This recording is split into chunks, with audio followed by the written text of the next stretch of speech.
So I'm Mihai Niță, and today I'm going to represent Forest Design. We are a company who is dealing with forestry. We are 20 foresters now, forest engineers, and we provide different services regarding the forest. And today I'm going to present our story regarding the trees, people, trees, and innovation. And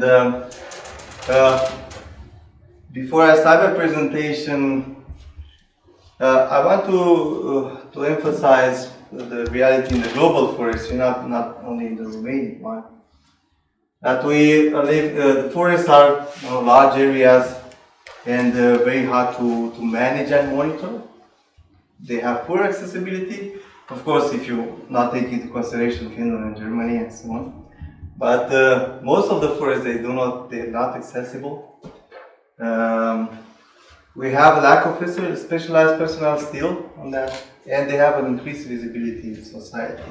And we saw how many opinions the previous speakers were presenting about the forest, and this is great because this is what we were talking about. Okay, what can we do in this context? Before presenting what we can do, I want to start with this quote. It is better to be roughly right than precisely wrong. And Romania is the best study case. You know, Romania is the country known for illegal logging, but for the best high conservation forest. Romania is the country who doesn't have a plan A, but it has a plan B. Really, it is like this, you know. I made the connection. We will use it so Romania is cutting less timber than it uses for heating in their own statistics. So that's the problem with Romania, is that some of the people are roughly right and the others are precisely wrong. It's a matter of how you view the problem and how you present. And this, from our perspective, from forest design perspective, this comes from one of the things that we don't know too much about forest. No? We know parts of it. And why is that? Because it's very complex and we don't have access. We have to go into the forest and get the real data. Well, this goes to our vision. The nature in digital format, this is the motto. And the pathway to the sustainability is paved with innovation. Of course, if we talk about innovation, different perspectives on that, what is innovative or not. But in our perspective, these are the things that we see in interacting with the forest and the forest, that we need objective forest inventory, precision forestry. We need education. We need timber traceability. Romania is that country has more than one timber traceability system. There is Schweighöfer here, a representative. So we do have an initiative, a private initiative, we have a state initiative, and many other ones. So there are many things many innovative things that they need to be asked to in order to reach the sustainability that everybody was talking about. And this is our vision. But when our vision meets the worldwide reality, in a very simple words, this is the forestry worldwide. So we have a forest inventory, which is mostly on paper. We do have a forest management, in terms that sometimes it depends on from country to country. We are selecting one tree, many trees, large areas like in Australia, since we are here, like they're still cutting very large areas. We have the forest operation, and we have the monitoring. This is an example of monitoring in Gabon, where we are working in some project there. So, and when we have this intersection with the reality, well, we develop Virtual. So, because this is what I'm going to present now, it is, well, it's a platform that provides many services. We try to digitalize all this operation in order to answer the big question, okay, how much timber do we have, how much can we cut, and where that goes. Because in order to be sustainable, you need to know how much do you have in your barn, how much you are selling, are you going to live till next year, and things like that. And yeah, everything was translated in the SDGs, because now we are really on the stump, we are really on the tree level, and not on the worldwide vision that my previous speakers were talking about. And this is now the VIRSIL, our service that is implemented in this part. And today I'm going to talk about only this one, the forest inventory. You can reach me if you want to do more information about the other services. So my talk is going to be focused on, okay, what is objective forest inventory from our point of view, how we do it, because yeah, there are many things. I forgot, Romania is a country that uses calipers to calculate volumes with 3 decimals. Yeah, so we are very good on that. Yeah, okay, or 6. We calculate 3 and 4 to 6. So we're going to talk about, well, okay, you have the inventory, what you do with that, how you do with the sustainable forest management decision making, and some thoughts about future development. Okay, talking about forestry, forest inventory. Okay, I really like this schematics from Euler et al. In 2019.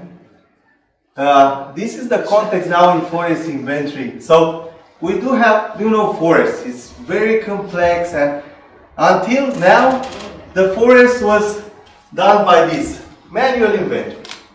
So you go in the forest, rule of thumb, and you have modeling and simulation and virtual forest, which is good. If you don't know things, they are not there.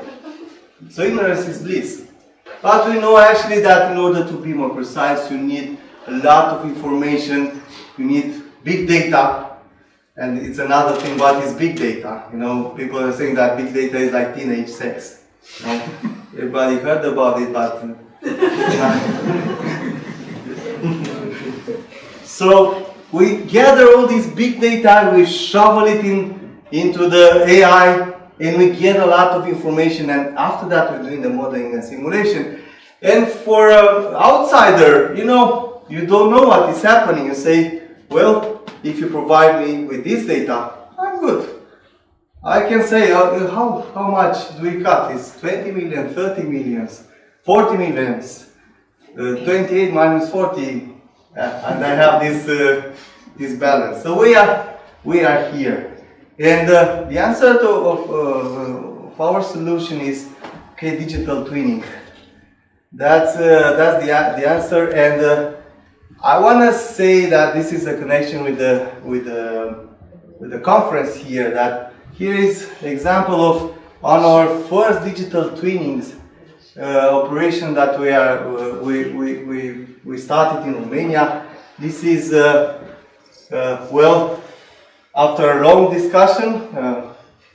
I discussed with Mihai, and after that we made several presentations to some people to explain why it's better to know the position and the shape of each tree they planted 10 years ago instead of adding on an Excel a number, because for a sustainability report and for communication it's good to have like 10 billion trees, that's enough. And well, digital twinning, it's a concept that is growing, and this is what we started from. So we started from digital twinning. This is actually an example of how we use the innovation. How we use the innovation to gather big data and to translate that big data. Because it's a matter of course, if you look at it now, it looks like, okay, it's a lot of research, and this is why we focus more on translating this big data into things that the managers want and the decision maker wants in terms of information.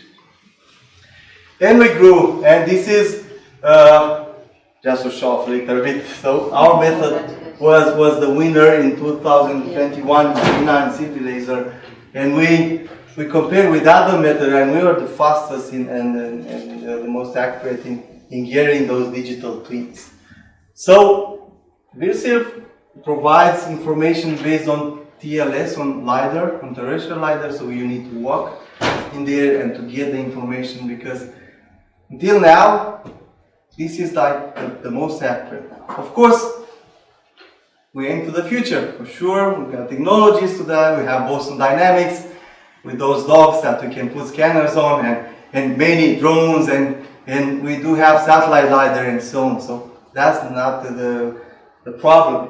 But we know, and we prove that digital twinning is accurate, and it's comparable with even with those guys who doesn't believe the technology, because we do have the non-believers here, and this is an example how accurate they are. So this is the classical, and this is what we estimate from the AI. So practically they are producing the same results, which is comforting for familiar people, for people who need familiarity. Okay, how we do it? That's the question, because for getting the carbon, we had something that we have the customer that needed the carbon assessment in here, but we grew in this endeavor, and now this is the workflow that we are doing now. Of course, if you go in the forest, you cannot scan the entire forest.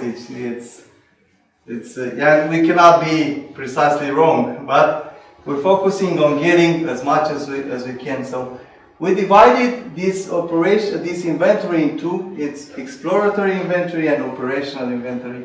And think about like this. So I need samples in the forest for getting the results. And for forest operation, I need all the trees in the specific area. And this is how we can use the innovation. And of course, this is for forestry, but think about many other sectors that we can provide. And how we do that? We do have this workflow. In the end, we are scanning, processing, and doing the analysis. I have more animations here, funny, but I don't want to take too much time of the eating time, because look at me, I focus too on that. Yeah. So it's always like this. So we are using the digital twin for the forest fieldwork processing, analysis, and the final digital mapping, because in the end, this is what we want. We want to translate the original point cloud. It's translating these massive point clouds into trees, into volume carbon ecosystem services very accurately. So this is what VirSilv is doing. Okay, I'm going to give you some examples. It will be easier for me to explain myself, because I'm a forest engineer, so I'm not that good with words. So in the exploratory inventory, we do have forest. We calculate what is the sample, what is the accuracy, what is the need of the customer in the end. You need a number of your forest, or you need more information on that. And we are providing this, we're providing very accurate plot level information about the canopy height level, about the deadwood lying on the ground, a lot of synthetic data about the volume and the biomass. This information, they come now automatically, which is, if you look at them, they look pretty complicated, and sometimes we do this for marketing, But in the end, this information is very useful for decision making, and we can go even further. And now we are using machine learning and satellite images to extrapolate those data into this. So we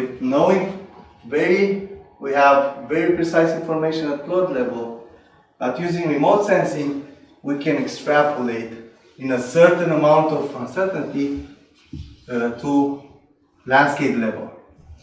And once we have this information for a decision maker, it's even easier because you can go further and you have, like, you know, in your forest, what is the volume? Where do I have the high volumes? Where I need here, I have the slope. I better ask. I call Paul to give me the right tool to do the harvesting. No, or I don't know, the basal area. Where should I concentrate?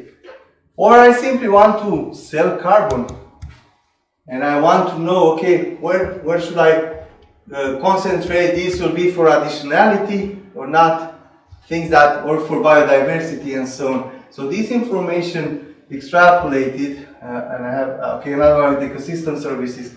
I can, because I have the terrain, I will know where is the erosional risk. Even more than that, I can ask Virsil to combine this different information to give me what are the homogeneous areas in order to do a proper planning. And this is an example of the forest management plan. And this is an example of our software, our solution. Yeah, I'm still learning, but what is good is different from a student from forestry who is usually stopping after he graduates. Well, the AI is continuously learning to do stuff, and he can present you different scenarios on that based on real data and objective data. So we don't have human involved in this solution. Okay, try to face up. It's where.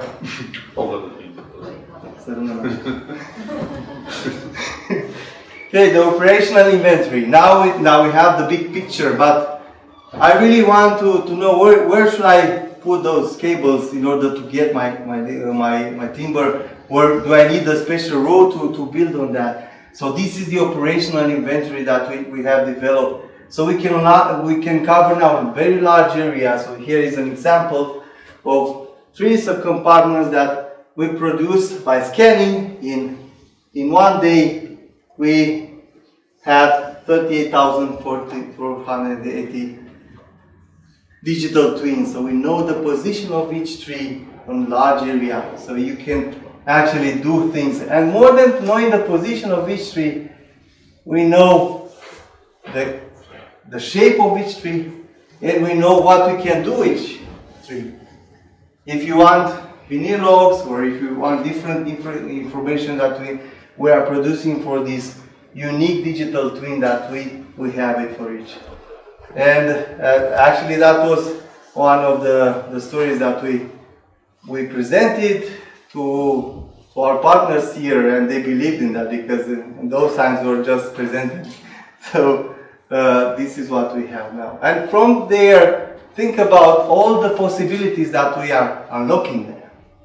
We are really accurate. We can know for sure, okay, where are the dead trees? What should I do here?